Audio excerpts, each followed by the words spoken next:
Hello, good morning Internet. I hope you're doing good. Bienvenue sur ma chaîne Level Up et Ascension Sociale. Pour celles et ceux qui ne me connaissent pas, je m'appelle Casey, je suis franco-américaine et je suis également une professionnelle certifiée en psychologie et en relations amoureuses.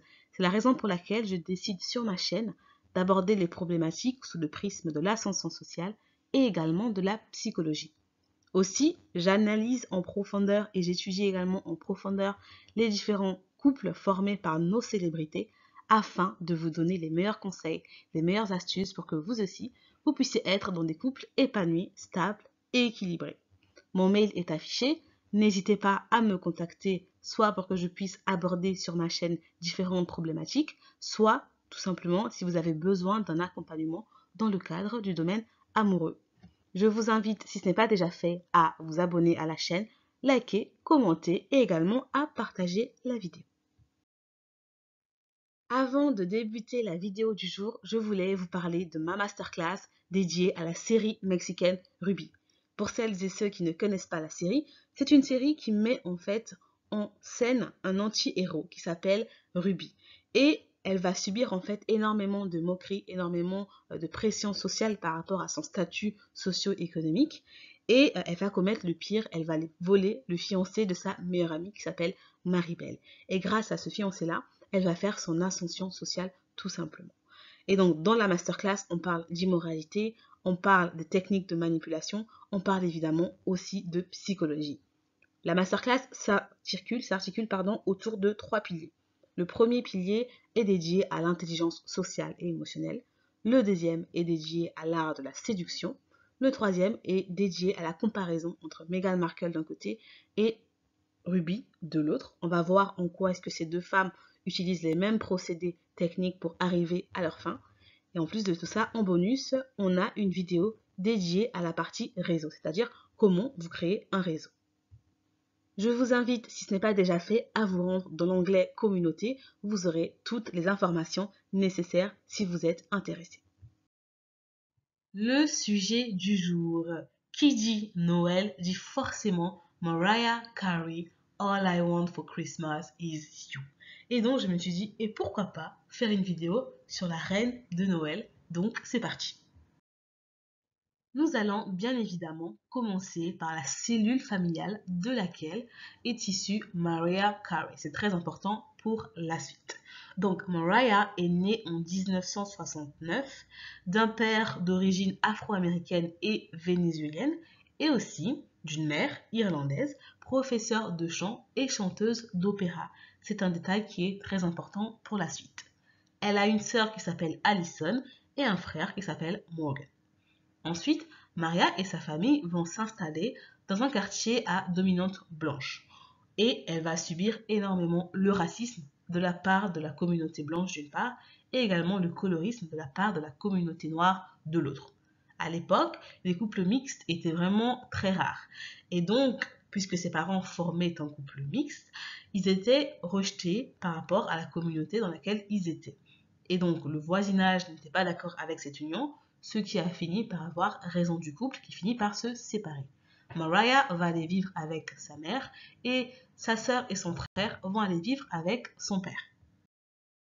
À l'époque où les parents de Mariah divorcent, elle n'a que 3 ans et donc elle va aller vivre uniquement avec sa mère. Ensuite, au lycée, les choses ne se passent pas spécialement super bien. Mariah n'aime pas trop l'école et elle passe son temps à sécher les cours. Elle développe également une passion pour la musique soul, le rhythm and blues, et elle va aussi suivre des cours de musique. Elle passe vraiment son temps à chanter, à écrire également. Et à la fin de ses études secondaires, donc elle obtient son bac, elle décide d'aller s'installer à New York. Donc pour Mariah Carey, on part déjà sur une base qui est déjà fragile, puisqu'on a des parents qui ont divorcé très tôt. On sait à quel point le divorce peut affecter l'état d'esprit, l'état émotionnel d'un enfant. Mais en plus de ça, on a aussi tous les problèmes liés au racisme qu'elle a dû subir lorsqu'elle était plus jeune. Elle va ensuite débarquer à New York. Elle a 20 ans, elle est jeune, elle est belle, elle est fraîche et surtout elle est très naïve. Et New York, c'est la ville de tous les possibles. C'est la ville où on peut réaliser ses rêves les plus fous. Mais c'est aussi une ville qui est remplie de sharks, remplie de requins et remplie de personnes qui sont souvent mal intentionnées. Au début, les choses se passent très bien pour elle et elle arrive à rencontrer Tommy Mottola, qui est responsable de la maison de disques Sony Music. Et à l'époque, les choses se passent très bien. Ils ont 20 ans d'écart qui les sépare et Tommy est déjà marié depuis plus de 20 ans avec une femme et il a déjà des enfants.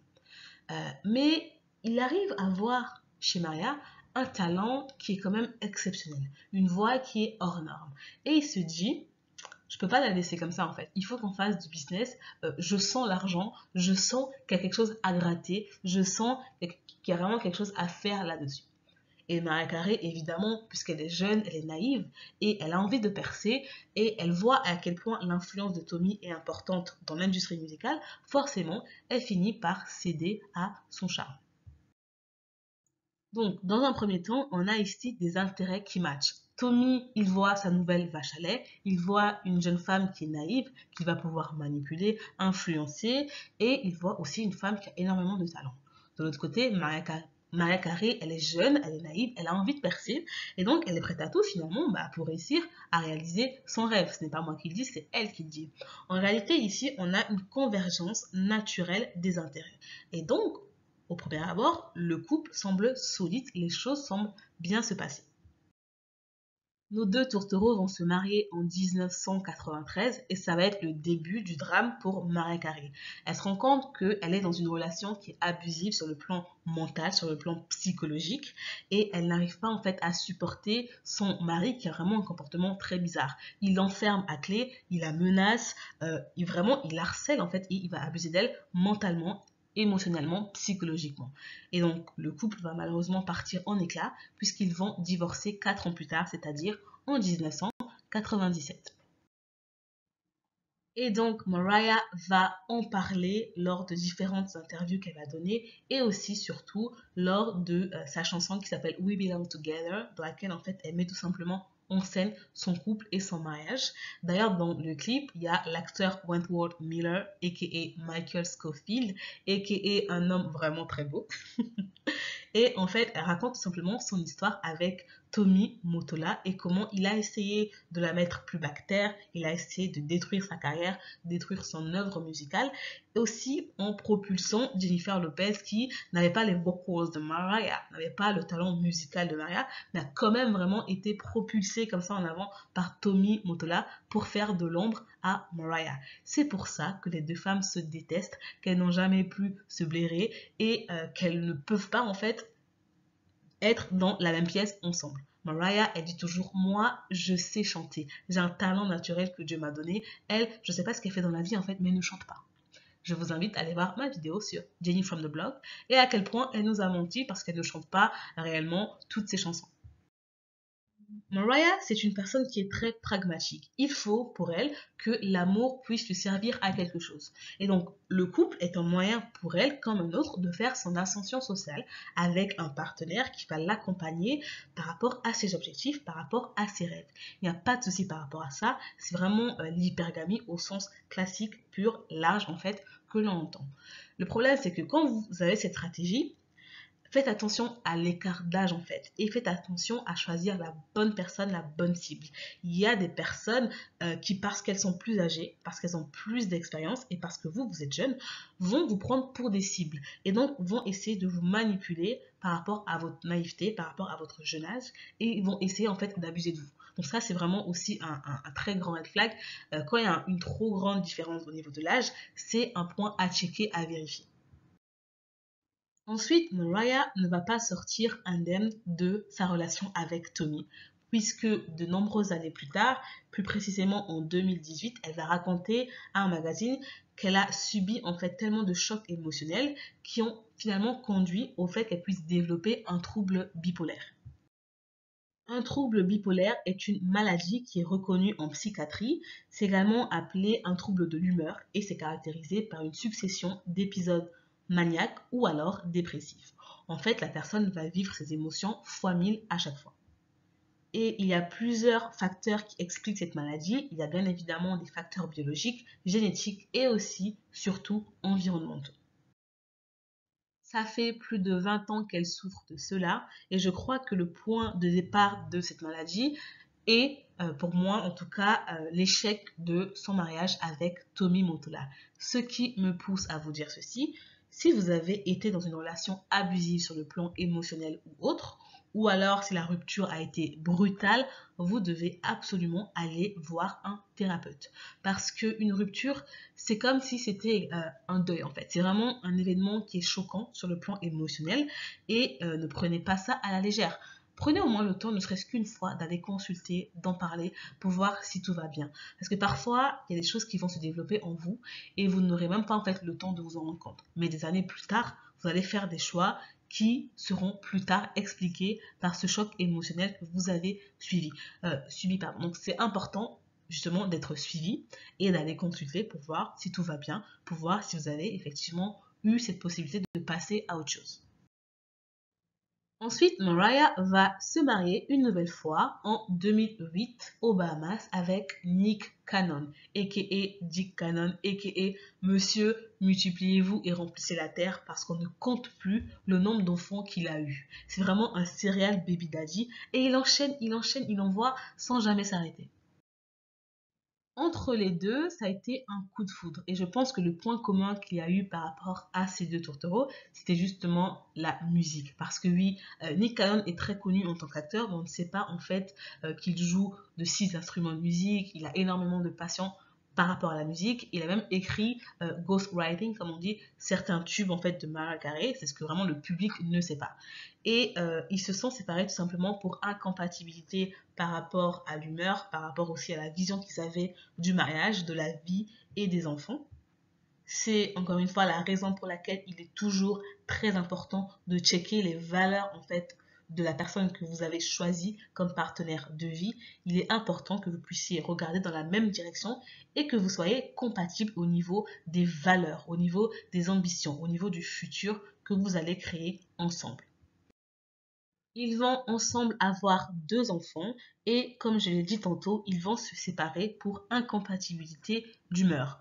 Je crois que le choix que Mariah a fait par rapport à Nick Cannon, c'est vraiment le choix de l'amour. C'est le choix de l'apaisement aussi. Parce qu'au départ, elle était vraiment une stratégie très pragmatique de l'amour en fait. On se marie avec quelqu'un qui va m'aider à aller là, à aller loin, à atteindre mes objectifs. Et ensuite, une fois ces objectifs atteints, ben en fait, comment dire, le besoin était différent. Aujourd'hui, à l'heure où elle s'était mariée avec Nick Cannon, elle cherchait beaucoup plus l'amour, de l'affection, une certaine stabilité aussi par rapport à son couple, par rapport à la vie de famille qu'elle voulait avoir. Et donc, très rapidement, elle a eu des enfants avec lui.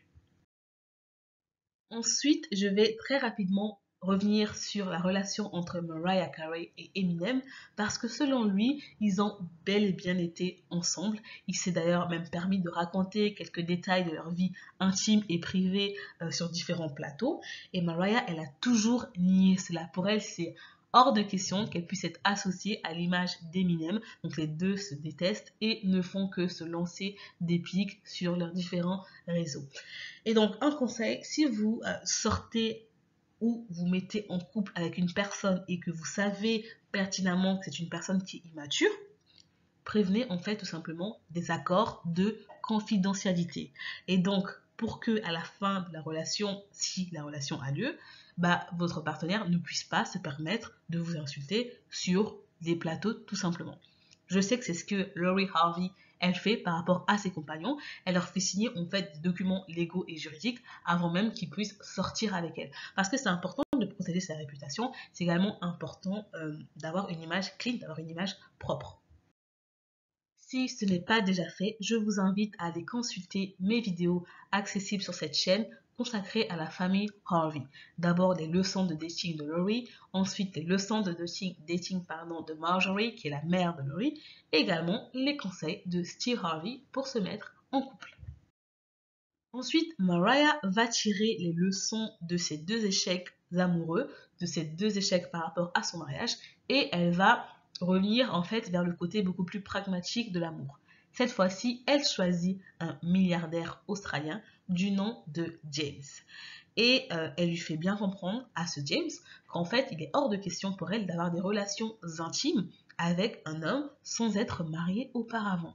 En réalité, la carte qu'elle utilise ici, c'est tout simplement la carte de la frustration sexuelle.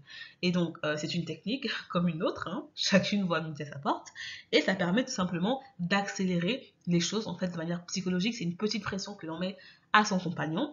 Et ici, ça n'a pas raté, ça n'a pas loupé, puisqu'au bout de 18 mois, il la demande en mariage avec une bague en diamant de plus de 10 millions de dollars. C'est James qui a décidé de mettre un terme aux fiançailles et donc quelques temps plus tard, Mariah a décidé de porter plainte contre lui parce qu'elle considère qu'il lui a fait perdre son temps et elle a demandé des dommages et intérêts parce que pour elle, il est inconcevable que l'on puisse gâcher 18 mois de sa vie. Cela n'a pas de sens. Et c'est vraiment le mindset que vous devez avoir. Votre temps en tant que femme est très précieux. Vous ne pouvez pas vous permettre de le perdre avec le premier venu, avec tout le monde et n'importe qui. Ensuite, il y a un point très intéressant dans l'histoire de Mariah Carey, c'est la relation qu'elle a avec sa sœur. Et peut-être que je ferai un sujet à part entière dédié à cette thématique, mais en fait, il faut comprendre que les deux sont évidemment issus des mêmes parents et ont plus ou moins eu les mêmes chances en grandissant. Et le problème, c'est que leurs vies sont complètement différentes. On a Mariah qui a plutôt très bien réussi sur le plan économique, financier, par rapport à sa carrière. Et de l'autre côté, on a sa sœur qui est très rapidement tombée dans la farine tout simplement et qui s'est plus tard donnée à des activités rémunératrices contre faveur sexuelle. Et Mariah, elle a essayé vraiment à plusieurs reprises d'aider sa sœur à sortir en fait de ce cercle vicieux sans jamais y arriver. Et moi, je vois un message qui est très fort par rapport à ça, c'est qu'on peut être issu finalement du même schéma familial, du même milieu, mais avoir des destins complètement différents. Parce que finalement, l'humain est au centre de sa vie en fait. C'est ce que un poète à l'époque écrivait, chacun de nous est le capitaine de son bateau. Et c'est vrai en fait, à quel point la vie de ces deux femmes sont complètement opposées, complètement différentes. Aujourd'hui, la sœur de Mariah, elle est SDF. Elle se fait aider, elle n'arrive pas en fait à s'en sortir financièrement. Et de l'autre côté, on a Mariah qui est vraiment, elle vit sa meilleure vie, elle vit sa best life. Et aussi, un autre point que je voulais soulever, c'est que si vous avez grandi dans un environnement qui est toxique et que vous avez fait de votre mieux pour aider quelqu'un, mais que cette personne est une personne qui retourne toujours en fait vers ses traumas, retombe toujours en fait dans les mauvais schémas, arrêtez de faire ça.